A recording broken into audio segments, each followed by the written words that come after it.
Convictions quashed. Kathleen Folbigg has waited more than 20 years to hear those words. Today, a judge delivered them. Kathleen, wrongfully jailed for killing her 4 children, then emotionally explained the impact her wrongful conviction has had on her life. They accused me of something I never wrote about, never did, and never could do. For 24 years, Kathleen Folbigg has been saying she's innocent, but she was labelled guilty. Guilty of unthinkable crimes, killing her 4 babies. It led to her being branded not just a murderer, not just a child killer, but Australia's worst female serial killer. But that label and that judgment was a mistake. And today, the justice system finally realised it got it all wrong. The time this has taken in seeing today's result has cost many people a lot. At 10 o'clock this morning, Chief Justice Andrew Bell rewrote the record in the New South Wales Court of Criminal Appeal. It is appropriate that Ms Folbigg's conviction for the manslaughter of Caleb Folbigg, the murder of Patrick Folbigg, the murder of Sarah Folbigg and the murder of Laura Folbigg be quashed. The court will now adjourn. As Chief Justice Bell left, Kathleen wept and her supporters applauded a decision 2 decades in the making.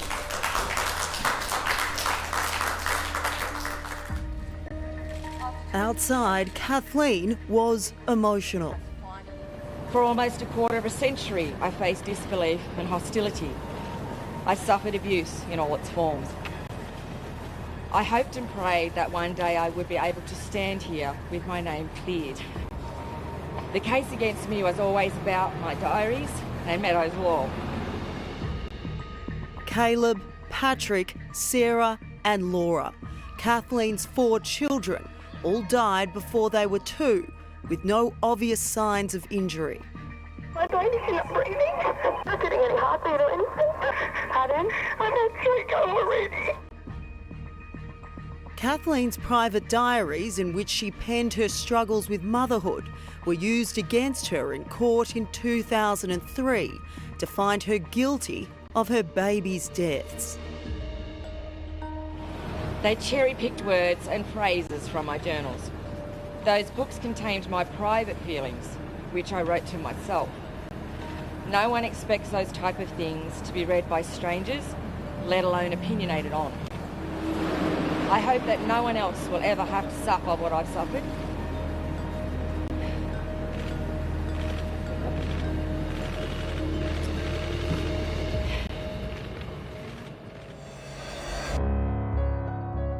Kathleen was initially sentenced to 40 years behind bars, which was eventually reduced to a minimum of 25 years. Her efforts to prove her innocence have been relentless the entire time she's been in jail. With reasonable doubt finally cast over her guilt this year during an inquiry, which heard 2 of her babies had a rare genetic variant which could have contributed to their deaths. I am grateful that updated science and genetics has given me answers as to how my children died. However, even in 1999, we had legal answers to prove my innocence. They were ignored and dismissed. The system preferred to blame me rather than accept that sometimes children can and do die suddenly, unexpectedly, and heartbreakingly. In June, Kathleen was pardoned and released from jail. She's been living on a farm with her best friend, Tracy Chapman, ever since.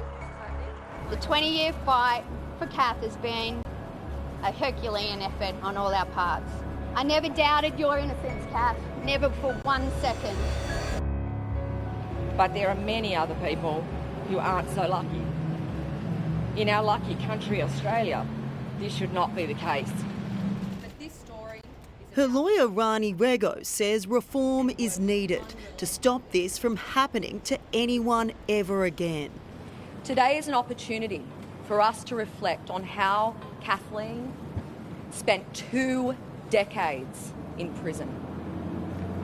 It will take time to fully appreciate what the state did to Kathleen Folbigg.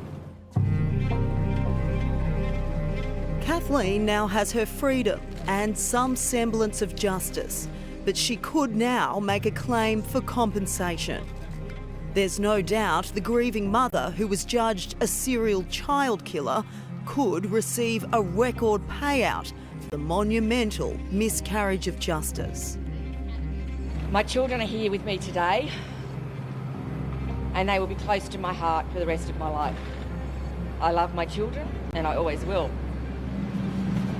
We need to be humble and open to improving the system to ensure truth is revealed, because truth and correct legal outcomes matter.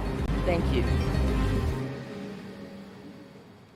And how do you even start to calculate what compensation would make up for what Kathleen Folbigg has been through? Compensation is the next step.